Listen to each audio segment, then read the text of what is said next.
vamos prosseguir falando ainda ou retomando o assunto dos Salmos, a parte de teorização, a parte teórica. Vamos falar um pouquinho sobre os títulos, então, nos Salmos. Para quem não conhece, o Henry Halley é o autor do Manual de Halley. Ele faz uma observação interessante, que os títulos nos Salmos nem sempre são uma indicação segura de que o Salmo é da autoria de fulano de tal. Por quê? As palavras de, a e para, elas são a mesma preposição no hebraico. Então, o Salmo tanto pode ser Salmo de Davi, como Salmo dedicado a Davi, ou como alguma coisa para alguém. Então, isso não é uma indicação segura de autoria. Porém, eu quis trazer isso para vocês verem que pode ser que algum dia um autor diga, não, há questionamento se esse salmo é de fulano ou de ciclano. Claro que há o questionamento, mas tem que ver se esse fulano ou ciclano não está relacionado, de alguma forma, ao salmo. O salmo dedicado a ele, ou um salmo que foi dele para alguém, ou de alguém para ele. Tem que ver isso. Então, essa é uma das questões que fiz questão de trazer e mostrar para vocês. Os títulos, na realidade, gente, são muito antigos. Muito antigos. Então, não há como estabelecermos uma autoria concreta. Então, é natural que a gente acabe presumindo que esses títulos, por serem escritos antigos, eles tragam o nome do seu autor. Por exemplo, os livros da Bíblia, quando você olha o livro, vou pegar já o primeiro que nós citamos muito hoje, Gênesis. Esse título não existe na Bíblia hebraica. Ele foi atribuído, porque o título da Bíblia hebraica é o início da frase, Bereshit, que é no início, no começo. Então, nos escritos antigos existia essa característica. Então, não há como determinarmos se realmente era, mas é natural que a gente associe, os nomes à titulação de escritos muito antigos e de uma origem linguística muito diferente da nossa, que é a língua semítica, É uma estrutura linguística diferente da nossa. Outra característica, os títulos, eles são muito antigos, nós já vimos isso. Então, Davi foi, sem dúvida, o principal autor de Salmos. Como é que eu sei disso? Bom, aí eu me valho de quem? Eu me valho do Novo Testamento. Porque o Novo Testamento, ele faz inúmeras alusões a porções de Salmos, atribuindo-os a Davi. Então, é atestar fidedignamente a autoria dos salmos que pertencem a ele. Talvez existam outros, porque, como falei para vocês, há muitos salmos que, infelizmente, não se conhece o autor. Alguns autores chegaram a ser identificados pelas legendas dos títulos. Os salmos que não há possibilidade de se atribuir uma autoria são conhecidos então como salmos órfãos. Lembrem disso. Ok, gente. Agora, nas telas a seguir, a gente vai trabalhar um pouquinho alguns aspectos técnicos de designações. São nomes estranhos, eu vou passar de forma não muito detida, porque ninguém vai guardar, mas pelo menos vocês em algum momento vão lembrar, eu já vi isso numa Bíblia. Na minha Bíblia tem esse nome, Sigaion, Mictã, Masquil. E de repente, o que é isso no livro de Salmos? Em algumas Bíblias antigas é mais forte essa conotação designativa. São as designações dadas, inclusive sobre aspectos técnicos, aos salmos, ao teor, ao que o salmo se destina ou se presta. Então, nós vamos ver algumas designações técnicas e que podem, na verdade, algumas delas, indicar um tipo de orientação. O que é orientação? É mostrar para quem o salmo foi enviado, se foi para o mestre do canto, se foi para salmo para ser entoado com símbolos, que são os famosos pratos, os metais, ou um salmo para ser entoado com cordas são harpas.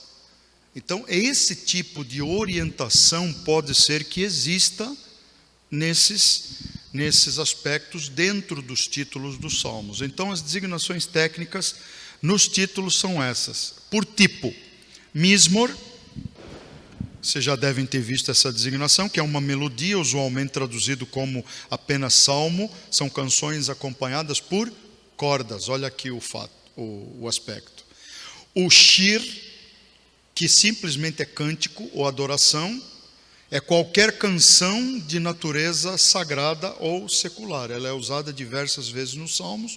Um exemplo é o Salmos 46. Mictan, esse nome eu já vi e vejo, e tenho algumas Bíblias, onde, nessa minha aqui, deixa eu ver se tem. Não, ela aqui já vem traduzida como sal.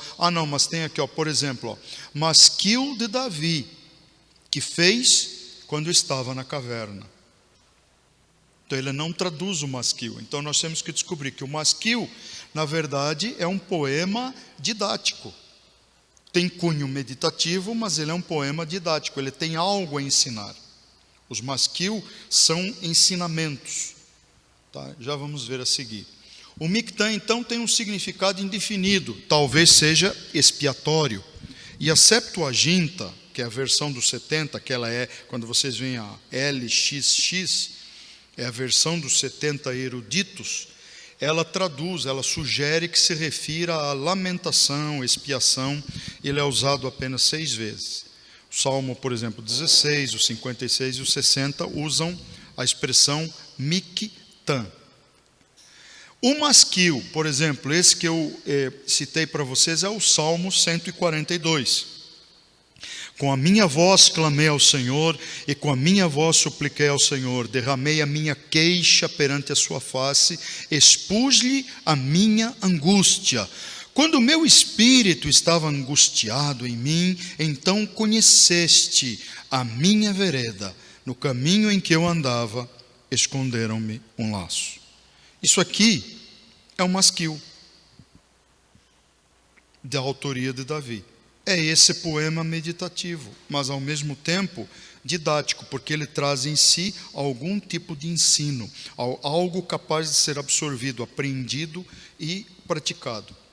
Depois temos os tefila, que é a oração litúrgica ou petição, ele é usado umas 5 vezes.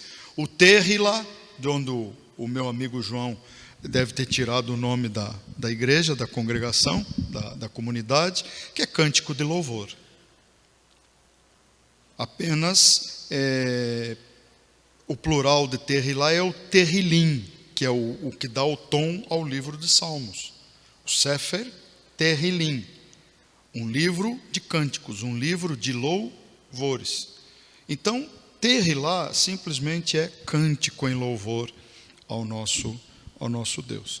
E temos o Shigaion, que também tem um significado indefinido, mas talvez possa remeter à ideia de ser um cântico irregular, algo que não tem uma métrica definida na nossa linguagem.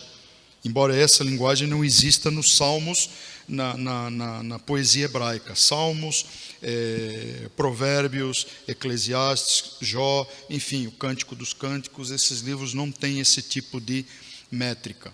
E sim, poesia com ênfase em ideias. O ritmo é da ideia, é manter a ideia, é manter o pensamento, é manter uma linha de pensamento, uma linha de uma determinada ideia dentro do poema até o fim. E depois alguns deles encerrarem com uma doxologia absolutamente maravilhosa. É por isso que a gente, em alguns momentos, gente, vou chamar a atenção de vocês para isso. A gente vê um Davi dizendo: a minha alma está angustiada. Por exemplo, o Salmo: cria em mim, ó Deus, um coração puro e renova em mim um espírito reto. Não me lances fora da tua presença e não retires de mim, Senhor, um pedido, uma súplica, o teu Espírito Santo. Então há momentos que o Davi tem essa expressão angustiante de dor, mesmo porque ele tem razão para isso, ele tinha pecado, né? Então qual é o grande medo de quem peca? Pelo menos esse medo tem que existir até hoje. É de nós perdermos a presença de Deus, é de nós perdermos a presença do Espírito Santo na nossa vida. Isto é ser conscientizado do pecado pela Bíblia e pela presença de Deus. Porque quando somos conscientizados pelo mundo, o mundo nos envergonha. Percebam isso. Porque a gente fica numa situação difícil lá fora. Agora, quando a gente peca e à luz da palavra de Deus somos chamados pelo Espírito Santo à atenção, à contrição, a arrependimento, sem precisar ser exposto ao ridículo, à ignomínia, à vergonha, à exposição pública. Mas quando chegamos a esse ponto da exposição pública, foi sinal que não houve arrependimento anterior. Mas o Davi tem esses momentos como outros salmistas. Então há um momento que o Davi entra na caverna. Ele entra na caverna. Eu uso o símbolo da caverna para mostrar o lugar que eu me escondo, o lugar onde eu ponho a cara no pó, o lugar onde eu me derramo na presença de Deus, onde eu digo: Senhor, eu sou pior do que lixo, Senhor. Como o Senhor pode ter misericórdia de mim, Senhor? Eu estou amedrontado, inimigos me cercam, eu estou com medo. Eu posso dizer isso para Deus? Posso, isso não é falta de fé. Sabe por que não é falta de fé? Porque a gente vê a presença do Davi dentro da caverna, mas depois a gente vê o Davi na porta da caverna dizendo: mas em ti, Senhor, eu me refugio. Mas tu, Senhor, és minha rocha forte, és meu socorro bem presente. Somente a ti adorarei, somente o teu nome engrandecerei, Senhor. Aí eu pergunto: cadê o cara que estava lá dentro, ruído em temores, chorando?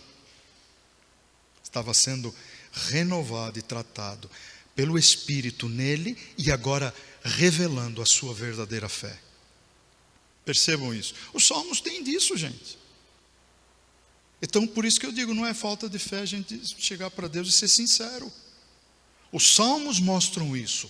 Os salmos revelam a sinceridade. Os salmos revelam expressões absolutamente verdadeiras da alma humana, da alma dos seus autores. Mas eles também revelam a grandiosidade de Deus. Eles também revelam o Espírito que peleja. Eles também revelam o se render aos pés do Senhor, o se entregar para que o rio do Espírito nos inunde, nos faça transbordar. Amém, Jesus, nós tudo? Vamos em frente. Algumas funções então nos títulos dos salmos, gente. Os títulos, eles contêm, sem dúvida nenhuma, muitas informações. Aqui mesmo, nesse exemplo que eu dei para vocês do Salmo 142, ele diz, uma oração no meio de uma grande dificuldade. Depois ele vai dizer, mas que o de Davi, uma oração que Davi fez exatamente quando ele estava onde? Onde eu falei que o Davi entrava? Na caverna. Então notem como os salmos, as designações, as informações nos pré-escritos do próprio poema, elas nos revelam muitas vezes algumas coisas. Então, ela pode descrever o caráter do salmo, suas características, moral, os valores contidos, né, nas expressões do salmo, instruções musicais, condições da música, como ao mestre do canto, por exemplo, a salmo para ser entoado com cordas, ou para ser entoado com percussões, né, adufes, né, por exemplo, que eram aqueles pandeiros enormes. Indicação de uso litúrgico, como cântico para o dia do Shabat, por exemplo, como é o Salmo 92. Fornecer a autoria, 50 salmos, dos 150 da Bíblia, não tem autoria, ou seja, 1/3 deles é impossível determinar a autoria. Descrever o cenário original, ou seja, todos os salmos normalmente relacionados a Davi têm esta informação. A informação que descreve, que nos passa detalhes, ou pelo menos alguma nuance do cenário onde ele ocorreu. Por exemplo, esse aqui, uma oração que Davi fez quando ele estava na caverna. Aí a gente tem que entender, ele estava na caverna por quê? Atribulado, angustiado, a alma dele estava derrubada, né? Por que te perturbas em mim, ó minha alma? Vocês já viram esse salmo, né? Dentro em mim.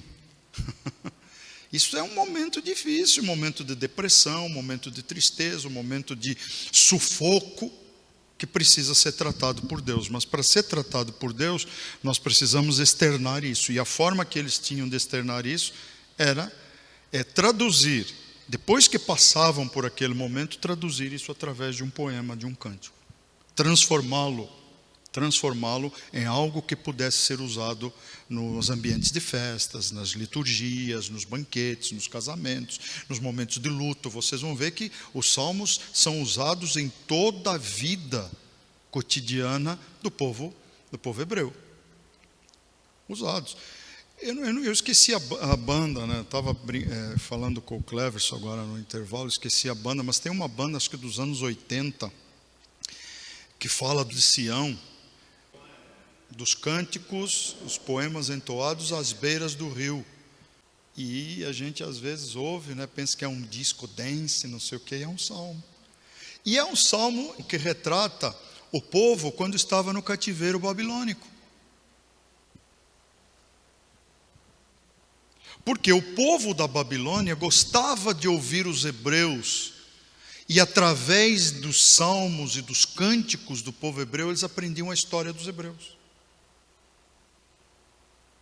Só que para os hebreus, era uma busca de conforto, alguns momentos trazia tristeza e outros de alegria, né? Que era uma forma deles passarem pelo exílio de uma forma menos impactante. Então, os salmos confortaram o povo durante o exílio. Fizeram parte do seu dia a dia. Fizeram parte da sua paz, do conforto que eles buscavam. Achou a música aí, Cleves? Isso, Bonnie M, uma coisa assim. Eu lembrei agora. Rivers of Zion, né? Babylon. É uma coisa assim. Mas é exatamente os rios da Babilônia. O povo sentado à beira dos rios cantavam as suas histórias tristes, para que o povo soubesse acerca da sua trajetória, acerca do seu legado. É isso aí, gente. Descrever então o cenário original é uma das tarefas, e os salmos de Davi fazem isso. Os títulos também contêm algumas informações importantes que podem indicar então a orientação. Como nós já havíamos falado antes, agora eu vou mostrar a orientação de uma forma mais rápida. Nehilot, para flautas, um salmo orientado para flautas ou instrumento de sopro. Salmo 5, por exemplo. Nehinot, para instrumentos de cordas. Aqui são orientações para a música, para os músicos. Sheminit, tom de oitava. Dó, dó. Isso eram músicas que eram oitavadas, uma oitava acima. Contagem de 7 notas mais agudas. Cante com instrumentos, ou uma escala de agudo para sopranos, por exemplo. Aí entra o alamote, que tem a ver com as virgens, o coral das virgens, que faziam esses cânticos, os sopranos que entoavam esses cânticos mais agudos. Sigaion ou sigionote é uma provável melodia mais animada, um cântico mais alegre. Sozanim tem sido normalmente interpretado como melodia ou cântico de casamento, ou um instrumento musical. Aigelet Hassar pode indicar compasso musical ou um título de uma determinada melodia. Isso também está nos Salmos. Mahalat, alguns sugerem que pode ser doença ou tristeza, e que seria o título de uma canção popular. Outros estudiosos, claro, afirmam que isso aí pode ser apenas um cântico melodioso ou uma dança notável, uma dança proeminente, ou apenas alaúde, que é um instrumento, acompanhado por cordas. Então, quer dizer, não há como determinar, com exceção de alguns casos, o que essas palavras ou essas designações que retratam informações e orientações dos salmos, efetivamente retratam, mas pelo menos a gente sabe que tem a ver com os aspectos musicais. Mictão é áureo, excelente, algo assim proeminente. Essa é uma das designações. Então, ele manda um mictão para isto ou para aquilo. O mestre do cântico, os músicos sabem que aquilo lá tem que ser entoado com certo ar nobre, de respeito, de proeminência, de importância, de relevância. Alguns outros indicadores por exemplo, de ocasião ou de melodia, que geralmente também estão nos títulos dos salmos. Al-Mutlabben, ou Mutlaben, o Salmo 9, que pode ser canção conhecida, indicando a morte, por exemplo, de um filho. É uma canção entoada no momento de luto, de repente. Ao interpretar-se, pode interpretar-se como segundo, uma alusão a segundo tal coisa, segundo é uma forma. Al-Ailet ha-Shahar, no Salmo 22, que é um salmo messiânico que retrata o sacrifício de Jesus na cruz, ele tem uma tradução muito estranha, segundo a gazela da manhã. Mas que estranho, né? O que tem a gazela da manhã a ver com... Bom, se o poeta lá dizia que a esposa dele tinha os olhos mais lindos que os das corças, como você se sentiria se ele dissesse isso para você, irmão?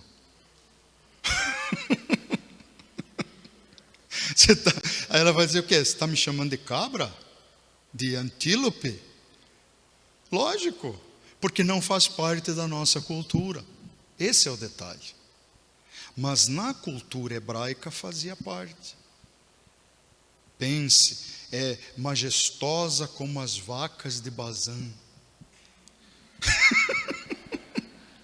Pensa a gente usar essa terminologia na nossa poesia. Não faz sentido, não é verdade? Não faz sentido. Mas a poesia hebraica é assim, gente. Por quê? Porque esses detalhes, esses animais, essas situações da natureza eram parte do dia a dia e da vida deles. E para eles era algo importante. E uma mulher que recebesse um elogio desses, ela se sentia o último quindim do pacote. Óbvio, né? Porque a nossa forma de expressar elogios amorosos ou elogios à nossa pessoa amada é diferente, porque a nossa cultura ocidentalizada, ela exige um outro tipo de tratamento. Aí você chama a tua esposa de uva, né? De benzinho, ou docinho, não é verdade? Agora, vai chamar docinho uma mulher hebraica? A não ser que você dê o nome do doce que é o mais gostoso da culinária hebraica. Aí talvez seja aceito.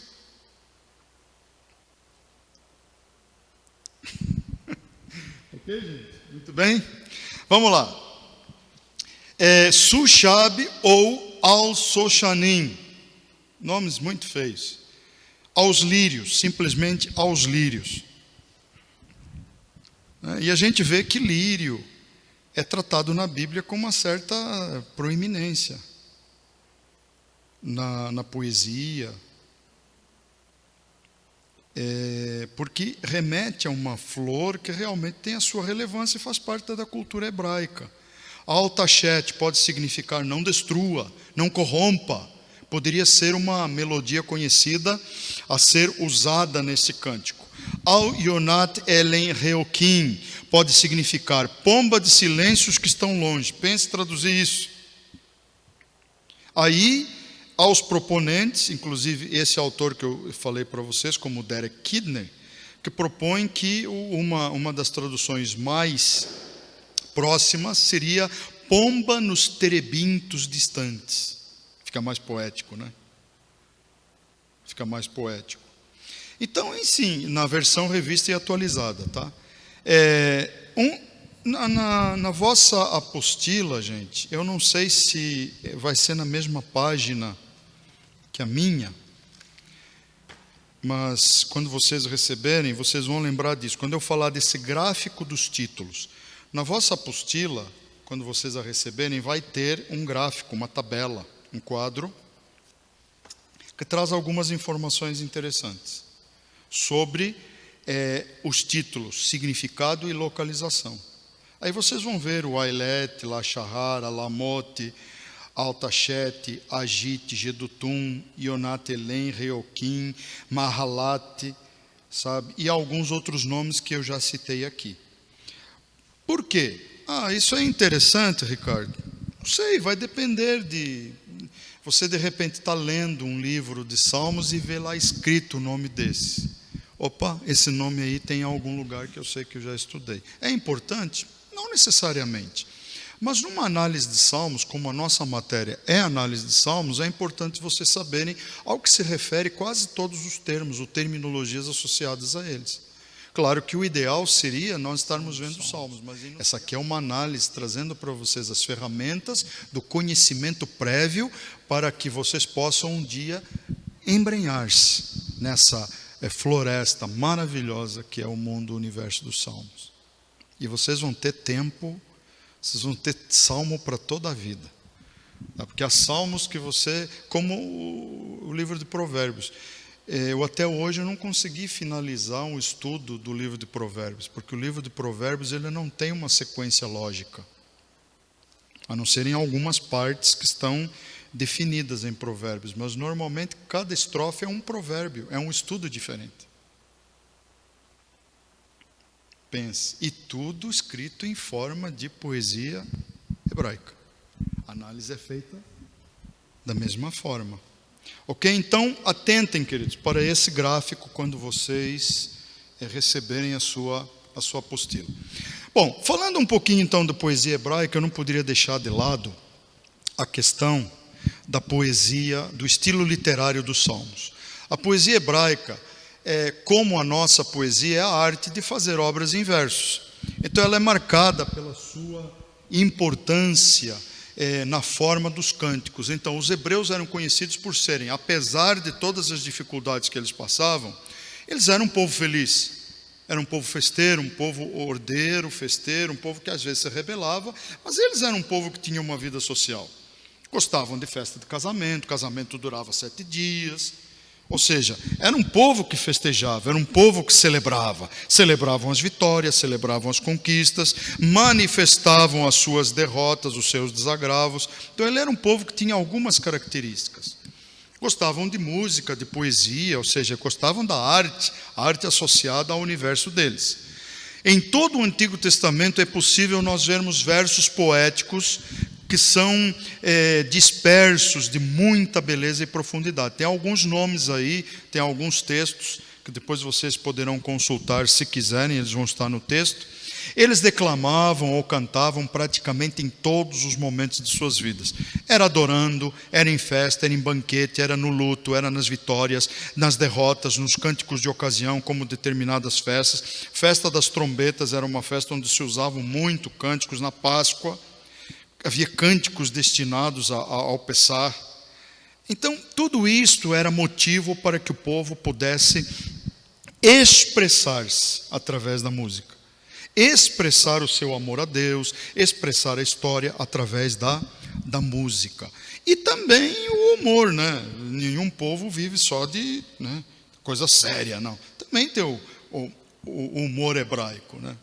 Eu até nem me lembro de nenhuma situação humorística agora de cabeça, mas se lembrasse eu ia mostrar para vocês, que também é bacana.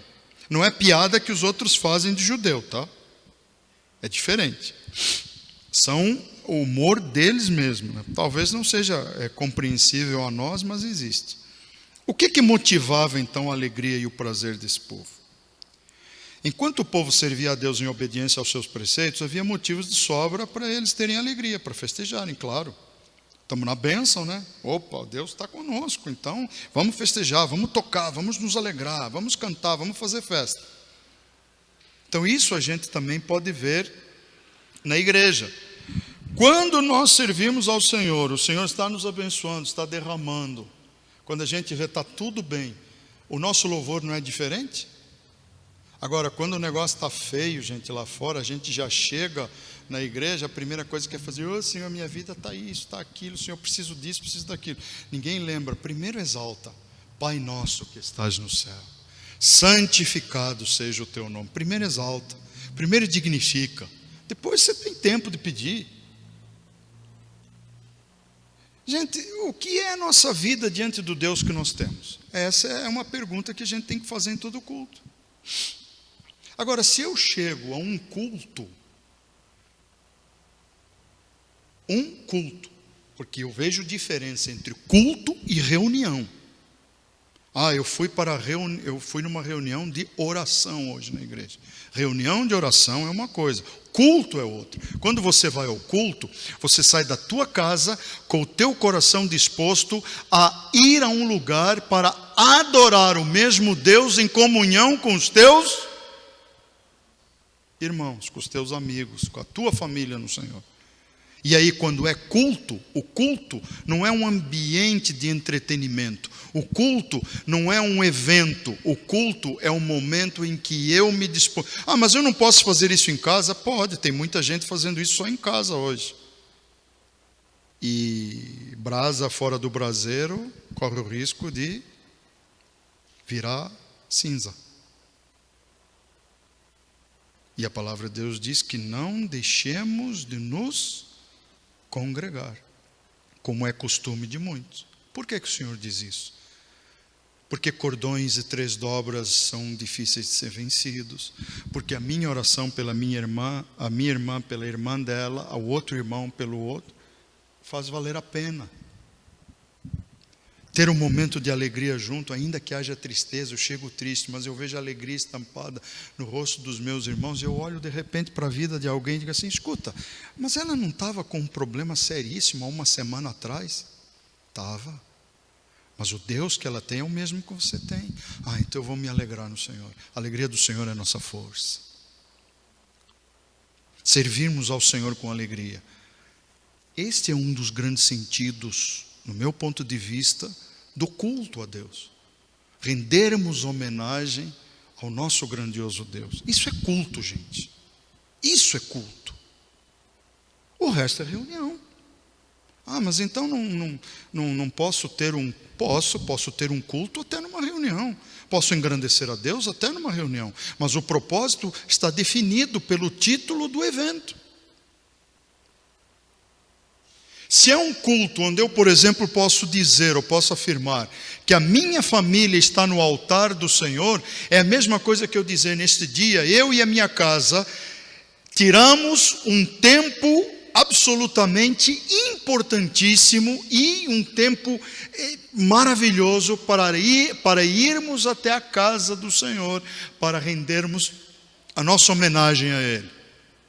Em gratidão, em amor, em reverência, em adoração. E ali eu vou me alegrar. E ali eu vou ouvir Deus falar. Há uma diferença ou não há? Agora, quando eu chego e digo: irmãos, hoje o propósito é nós orarmos. Nós temos que orar pela nossa casa, temos que orar pela nossa cidade, temos que orar pela nossa família. Nesse momento eu estou dependendo de Deus. Eu estou no momento onde eu vou me entregar a Deus, porque eu preciso estabelecer um tempo de batalha, um tempo de luta em oração, um tempo de joelho, um tempo de manifestação daquilo que o meu coração deseja. Nem sempre em relação a mim, muitas vezes em relação aos outros. Aí eu estabeleço aquilo que a gente chama de reunião de oração. Vocês entenderam, queridos, mais ou menos a diferença? Como eu formato dessa forma, como eu deixo definido. Agora, eu posso cultuar a Deus até sozinho, num banco da praça. Se o meu coração estiver voltado ao seu engrandecimento, estou cultuando a Deus. Aliás, queridos, a vida do cristão tem que ser um culto permanente. A vida do cristão tem que ser um culto permanente. porque eu não posso me desconectar do Deus do qual eu dependo a minha vida inteira. Por isso que a gente fala, por isso que a Bíblia ensina, e a gente fala que devemos estar orando todo o tempo, orar sem cessar. O que é isso? Tenha conexão permanente com o céu.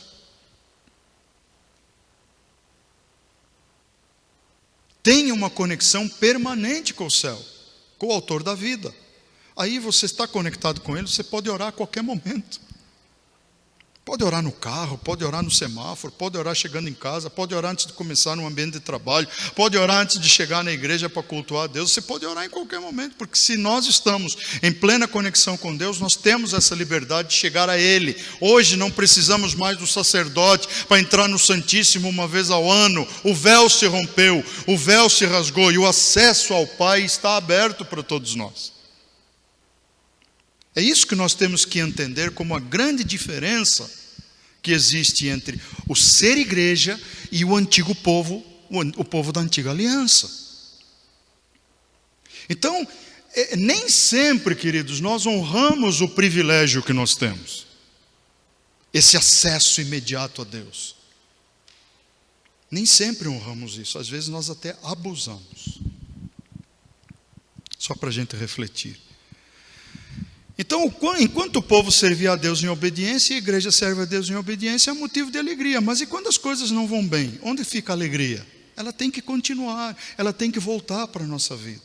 Precisamos disso. A maior fonte de alegria é Deus em nossas vidas, os resultados de intimidade com o Pai. Falamos sobre isso.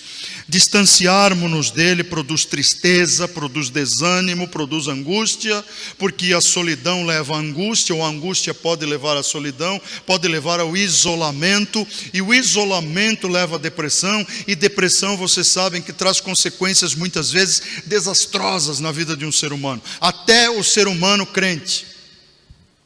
Até o ser humano crente. É só deixar acontecer. É o que nós temos que lutar para que não aconteça.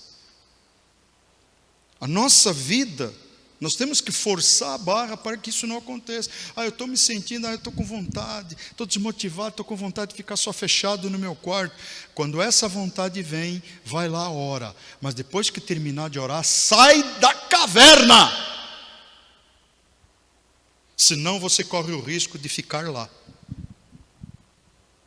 no escuro, na umidade, no mofo, no desânimo, na degradação, e pode ser que depois seja tarde demais para achar a luz na porta da caverna. Vamos usar o exemplo de Davi. Use a caverna enquanto é necessário usar, mas saia dela logo que você puder, em glória, em alegria, exultando a presença de Deus. Você faz isso, Ricardo? Eu luto para fazer. Vocês pensam que é fácil?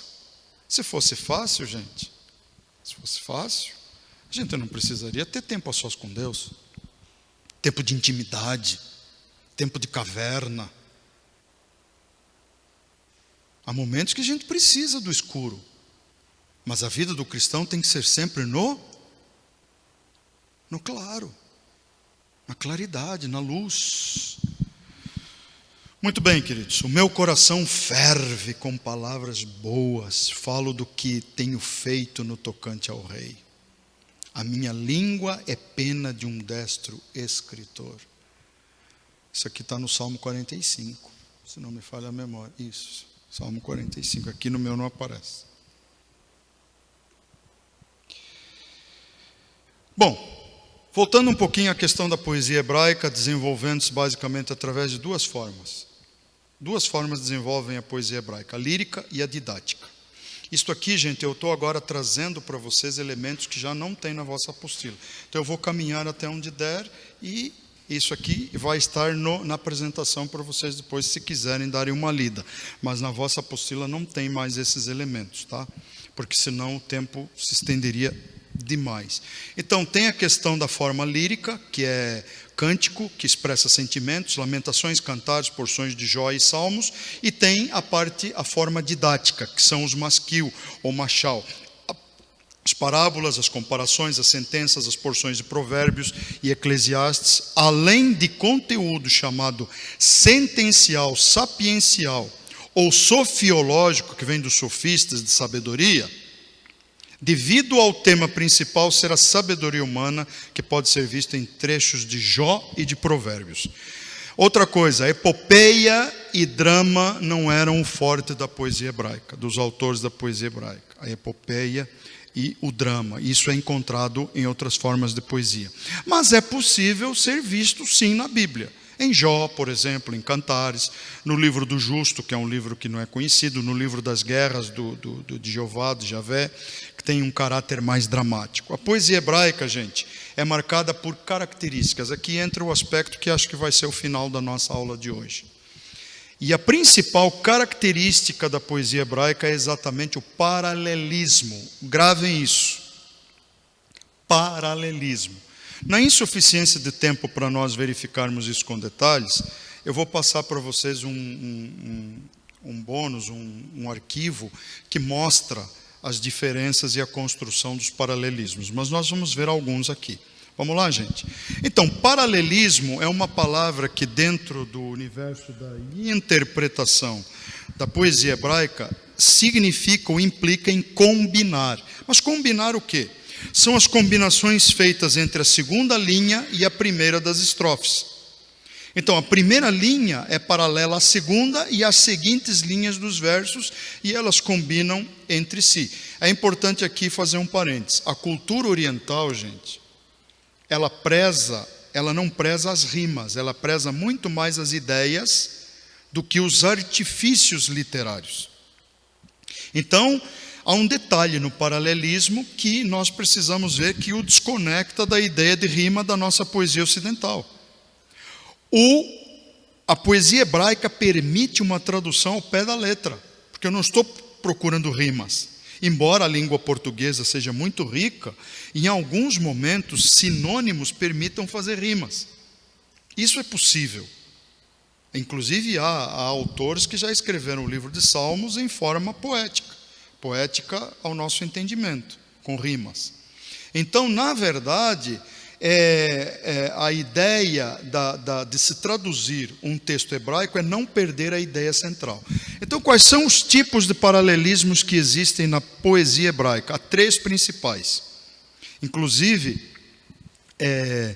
há outros autores que chamam esses paralelismos de completivo, que é o progressivo, de contraste, o contrastante, que é o antitético, que nós vamos ver daqui a pouco, é o contrário, e um paralelismo sinonímico, e eles chamam também um outro tipo de paralelismo de construtivo, ou seja, algo sintético, mas algo que vem estabelecendo um conjunto e uma evolução das ideias.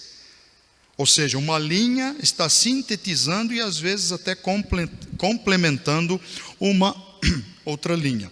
Então nós vamos voltar à questão dos paralelismos. Vamos ver lá, o sinônimo, ou sinonímico, como ele é chamado, é quando a segunda linha repete a primeira. Eu vou, pelo menos alguns exemplos, vou mostrar para vocês. Quando a segunda linha repete a primeira, ou ela reproduz a primeira linha em palavras semelhantes. Por exemplo, o Salmo 19, 1.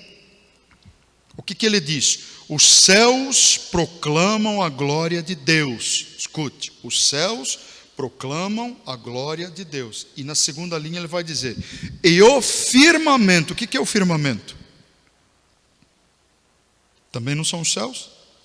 Então ele vai continuar nessa ideia. Então isso é sinônimo. Ele está dizendo quase a mesma coisa com outras palavras. E o firmamento anuncia as obras das suas mãos. Ora, as obras das mãos de Deus revelam a sua glória.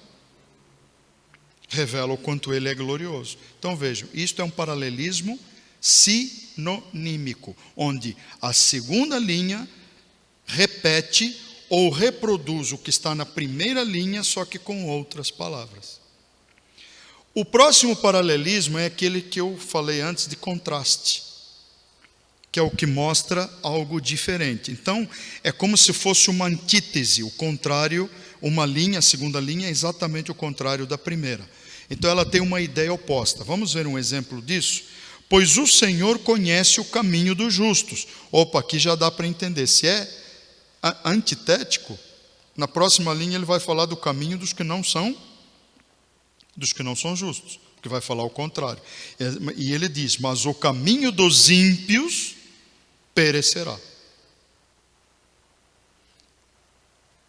Entenderam, queridos? A linha 2, ela está em franco contraste com a linha 1. Ela está falando de uma coisa oposta. Então isso chama-se paralelismo antitético. E o paralelismo sintético? O nome já diz, é uma ideia sintetizada. É quando a segunda linha, ela amplifica ou completa a primeira linha. Vamos ver um exemplo disso? A lei do Senhor é perfeita e restaura a alma. Salmo 19, versículo 7. A lei do Senhor é perfeita e restaura a alma. Aí ele vai dizer na próxima linha: o testemunho do Senhor é fiel e dá sabedoria aos simples. Se eu fosse interpretar isso, eu diria: aqueles que têm a alma restaurada são pessoas fiéis, nas quais Deus derrama a sua sabedoria, com simplicidade, sem complicação. Perceberam isso? Uma pessoa cuja alma está restaurada, ela está apta a receber perfeitamente a sabedoria de Deus. Então, este paralelismo, ele indica algo que está ampliando a ideia, mas ao mesmo tempo está sintetizando de outra forma essa ideia. Há outros exemplos, tá, que a gente poderia usar, mas nós não vamos ter tempo para isso hoje. Então, o paralelismo sintético, ele nos oferece mais um pouquinho de dificuldade, porque ele pode ser sintético no sentido de ser conclusivo, comparativo ou que apela à razão. Então, por exemplo, quando a gente pega o Salmo 2,6, eu vou usar pelo menos aqui um como exemplo, para a gente não ficar só no vácuo, no escuro. O Salmo 2, versículo 6, diz assim: eu, porém, ungi o meu rei sobre o meu santo monte Sião. Ora, há uma síntese, há um paralelismo sintético aí, só que ele está concluindo uma ideia. Ele não colocou contraste, ele não colocou nada contrário, ele não fez nada complementando, ele simplesmente ungi meu rei sobre o meu monte. Olha aqui uma das aplicações da palavra Sião. O meu monte, Sião, ponto. E fechou o assunto. Sintético de conclusão. O de comparação, por exemplo, Salmo 118, 9. Vamos ver mais um aí, um exemplo. Salmo 118, versículo 9. É um paralelismo sintético de conclusão. O que ele diz? Israel confia no Senhor. Ele é o seu auxílio e o seu escudo. A segunda linha responde: por que Israel confia no Senhor? Está fazendo um tipo de comparação, mas está respondendo uma pergunta. Porque o Senhor é o seu auxílio e é o seu escudo. E aí por diante. O que apela para a razão é aquele que faz pensar, que faz refletir, que faz analisar. Tá bom? Aí existem ainda, queridos, outros tipos de paralelismos. Por exemplo, o analítico é quando a segunda linha é uma consequência notória da primeira. O climático é quando a segunda linha ela expande de uma forma assim gritante a ideia da primeira linha e ela leva aquele texto ou aquela parte da poesia a atingir o seu ápice, atingir um clímax, sabe? É o grande finale, né? Mais ou menos isso. Existe também o paralelismo emblemático, que é quando a segunda linha ilustra a primeira linha. Mas como assim? A segunda linha ilustra a primeira linha. Vamos dar uma lida, gente, pelo menos nesse. Eu sempre tenho vontade de ficar lendo esses salmos aí, eu sei que não dá tempo. 103, versículo 11.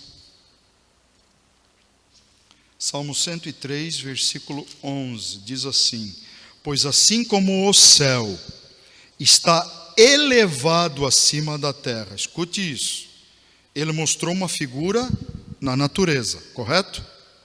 Assim como o céu está lá nos mais altos lugares. Olha o que a segunda linha diz: assim, do jeito que o céu está lá no alto, assim é grande a sua misericórdia para com os que o temem. Perceberam isso? Ele está comparando, numa ilustração belíssima, que a misericórdia do Senhor é semelhante aos altos céus. Algo assim que nos remete à ideia de uma coisa maravilhosa, incomparável. Difícil de comparar a misericórdia de Deus, mas aqui o salmista compara aos mais altos céus. Então, notem, é exatamente isso que ele está fazendo. A segunda linha, ela está ilustrando o que a primeira linha falou. A primeira linha, ele deu um quadro da natureza, e na segunda linha ele está mostrando a que esse quadro se assemelha na nossa vida, na nossa relação com Deus. Depois existe o paralelismo chamado quiástico ou quiasmo. Esse aqui é muito interessante. Depois eu peço que vocês analisem. Ele funciona como um X. É quando a segunda linha, ela diz o mesmo, de forma sinônima, claro, que a primeira linha, só que de forma invertida. Perceberam? Então, por exemplo, a segunda linha, tá, o início dela, tem a ver com o final da primeira linha. E o fim tem a ver com o início da primeira linha. Então, troca fim, início e meio com o final da primeira com o início da segunda. Então, ele faz um X. Ele vai dizer a mesma coisa de forma sinônima, porém, fazendo uma inversão dos sinônimos. Então, por exemplo, se na primeira linha ele falou firmamento, no início, estou dando um exemplo, no início falou firmamento, vai aparecer, por exemplo, a palavra céu no fim da segunda linha. Perceberam isso? E aí, se ele falar água no final da primeira linha, ele vai falar de rio no início da segunda linha. Está invertido. São sinônimos que dizem basicamente a mesma coisa. Há textos, inclusive, fora de Salmos, que tratam desse paralelismo quiástico ou quiasmo. Ok, gente, não sei quanto tempo temos, mas ainda falta falar sobre, além do paralelismo,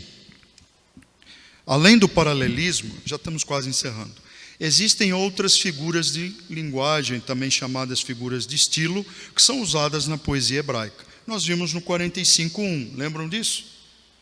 A minha é como uma pena de um destro escritor. Ele está falando de quem? Ele está falando exatamente no que é tocante ao rei, não é isso que o texto diz? O meu coração ferve com palavras boas, mas eu falo do que eu tenho feito no tocante ao rei. E a minha língua, olha aqui uma figura de linguagem, a minha língua é como pena, ou seja, ele ao falar é como se estivesse escrevendo coisas belíssimas de honra ao seu rei. Então há uma figura de linguagem, sim, uma figura de linguagem aí que é muito comum na poesia hebraica. Acrósticos, que são recursos literários onde as letras iniciais, intermediárias ou finais formam uma ou mais palavras e até mesmo frases. Por exemplo, um acróstico muito conhecido nos Salmos é o Salmo 119, onde cada conjunto de versos começa com uma letra do alfabeto hebraico. O Aleph, o Bet e vai indo. Sempre o início é uma letra do alfabeto hebraico. Isto aqui, gente, é uma técnica muito comum para memorização e ensino, que pode sugerir também que o tema foi tratado de forma completa. Chamar atenção para a beleza do texto. O livro de Salmos, o Sefer Tehillim, ele contém acrósticos em 9 salmos. Eles estão aí na relação de vocês. 9, 10, 25, 34, 37, 111, 112, 119 e o 145. Todos eles são acrósticos, ou seja, salmos que começam com o início de uma letra, ou no meio, ou no início, ou no final. Existem também as metáforas. Ele é o pão da vida, é uma metáfora. Ele é a porta, é uma metáfora. Sempre que vocês entenderem, como é que eu sei?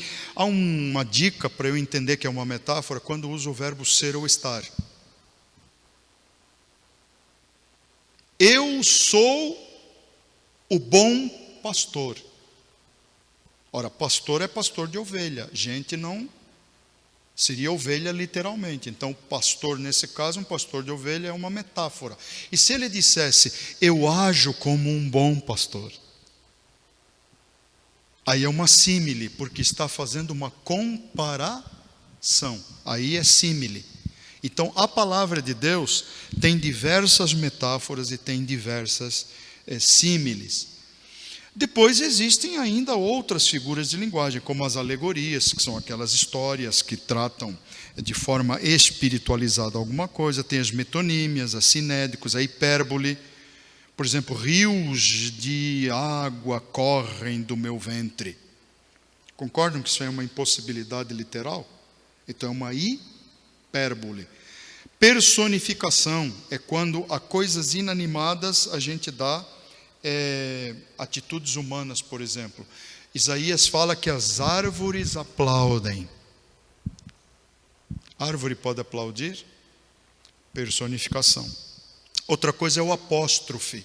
Também é muito comum. Por exemplo, deixa eu ver se eu me lembro de 1 Coríntios 15, que fala sobre onde está a morte, a tua vitória. Perceberam? Aí eu, como pregador, de repente eu digo assim, Júlio, como é que é, Júlio? César, imperador de Roma, se aqui estivesses, é um apóstrofe. Eu estou me dirigindo a algo inanimado, que não está presente, que não faz parte do cenário. Então ele diz, onde está a morte? Cadê a morte? A morte não estava ali.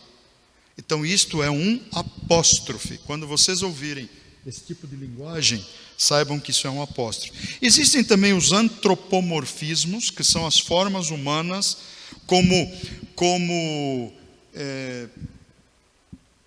aí é zoomorfismo. Como a galinha eu quis te juntar, como pintinhos, aí é um zoomorfismo. O antropomorfismo é quando se dá forma humana a coisas que não são humanas.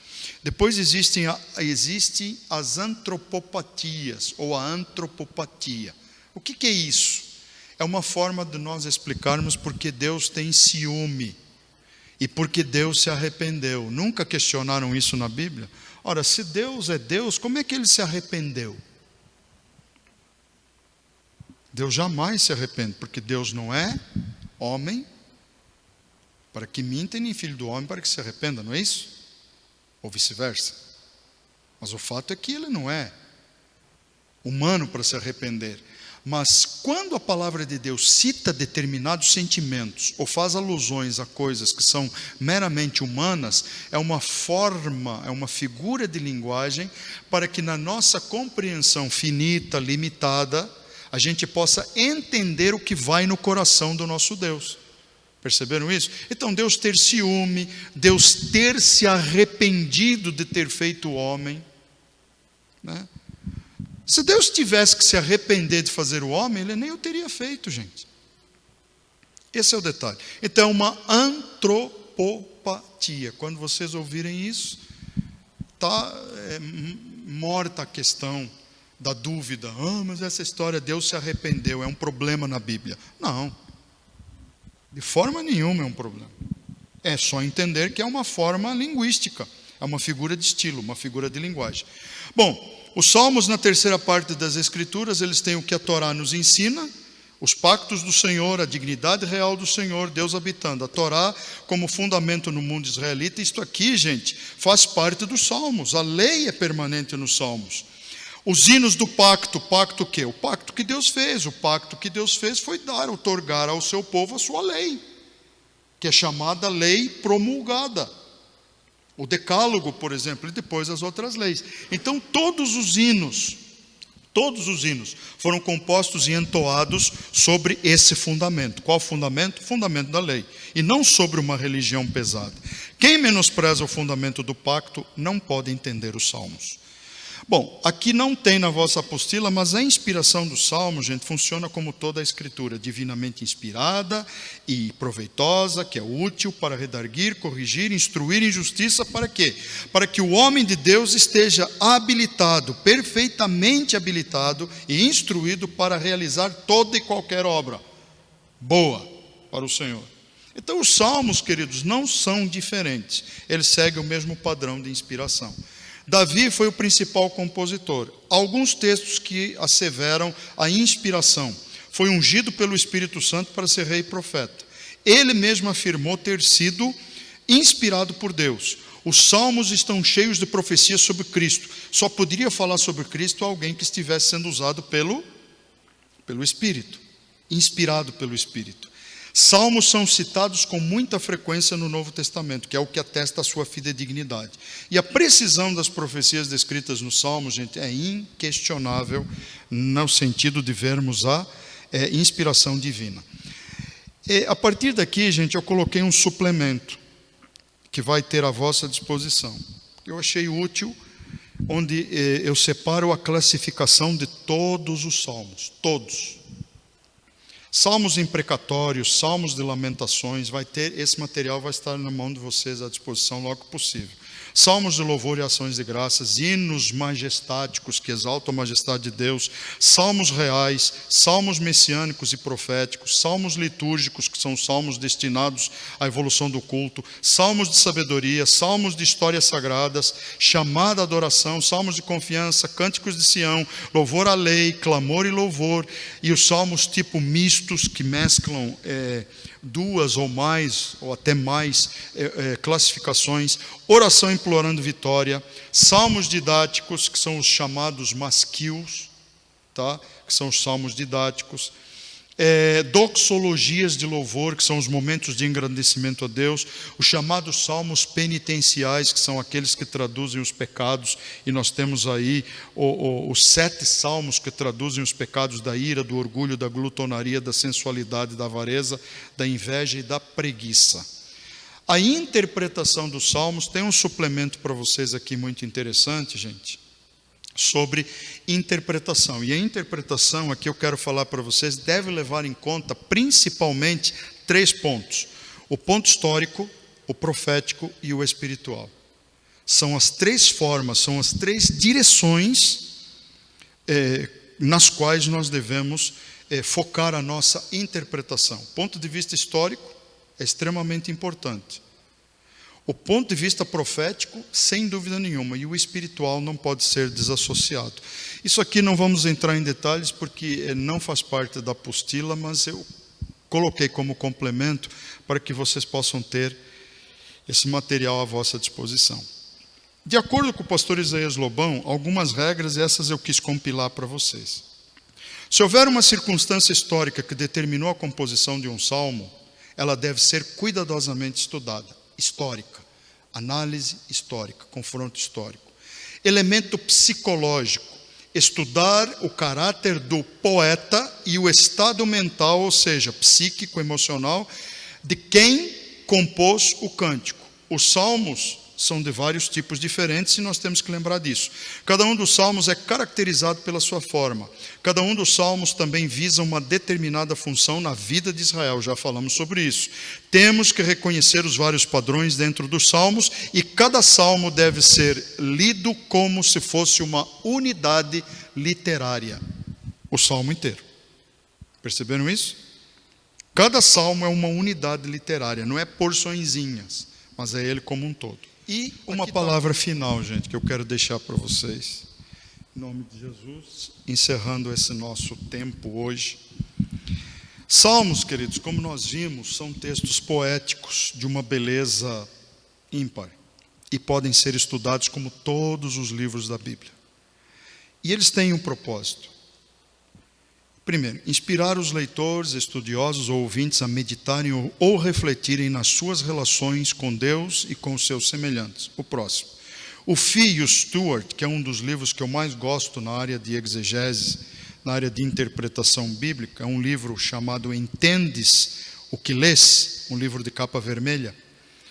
E eles expõem, na verdade, os 3 benefícios que os salmos oferecem aos leitores e estudiosos que neles meditam. Primeiro, orientação para os adoradores como recurso litúrgico, estímulo a uma relação absolutamente honesta com Deus. Nada devemos esconder dele, desde os nossos vícios, mágoas, desafetos, angústias, alegrias, vitórias, desejos, necessidades. Terceiro ponto, refletirmos acerca de quem é Deus. Quem é Deus? E o que Ele faz por nós? E procurarmos de todas as formas sermos dependentes e agradecidos por isso. Então, queridos, eu desejo que realmente vocês tenham uma boa jornada, né? Eu sei que a matéria é muita coisa para passar no intensivo, né? Eu reconheço isso. Mas eu espero que vocês, se têm esse interesse, gente, busquem compreender melhor os salmos, atentem para a obra que eu sugeri para vocês, do Eric Kidner, da interpretação dos salmos. É uma obra muito boa, são 2 livros, não são livros grossos, são livros finos. Então eu desejo que vocês possam descobrir, fazer uma descoberta maravilhosa no livro de Salmos que venha edificar a vossa vida. Espero ter contribuído de alguma forma para mostrar para vocês a importância e a relevância dos Salmos. Amém, gente? Permitam-me orar agora, e se tiverem dúvidas, questionamento, alguma sugestão, por favor, mandem para mim. Tem um e-mail aqui, tem meu e-mail, tem telefone, tem o contato aí na igreja nosso. Estou à disposição. Amém, gente? Foi um prazer estar com vocês. Foi um prazer poder ministrar esse assunto que para mim é muito importante, embora sufocante, porque é muita coisa. Quisera eu ter tempo para desossar ele melhor. Mas eu espero que ainda assim tenha aberto pelo menos a vossa compreensão, a vossa visão sobre o tanto de informação que existe acerca dos Salmos. Amém? Foi um prazer estar com vocês novamente. Pai querido e amado, nós te louvamos. Te agradecemos, ó Deus, por esse momento, Pai, por esse tempo que estivemos juntos com o teu povo, com as tuas filhas, Pai, com os teus filhos. Eu espero ter sido um tempo proveitoso, que o teu Espírito Santo realmente venha a consolidar, a fortalecer, Pai, esse interesse, Pai, por uma compreensão melhor e mais detalhada desse livro tão maravilhoso que é conhecido como Salmos. Cânticos, poesias, do cancioneiro hebraico, Pai. Então, que seja um tempo proveitoso e que o tempo, ó Deus, que os teus filhos agora tiverem com o livro de Salmos, possa ser melhor aproveitado. Aproveitado de forma mais eficaz, Pai, e mais proveitosa para aplicação em suas vidas. Fica conosco, Pai. Muito obrigado por esse tempo. Obrigado pelo teu Espírito, Pai, que nos encaminhou. Obrigado pela vida dos teus filhos, Pai, que se dedicam e que eles cresçam, Pai, não somente em graça, mas também no conhecimento do Senhor, para melhor te servirem. Por isso oramos e agradecemos, Pai, em nome de Jesus. Amém. Amém, queridos. Deus os abençoe, Deus os guarde. Foi um prazer estar convosco.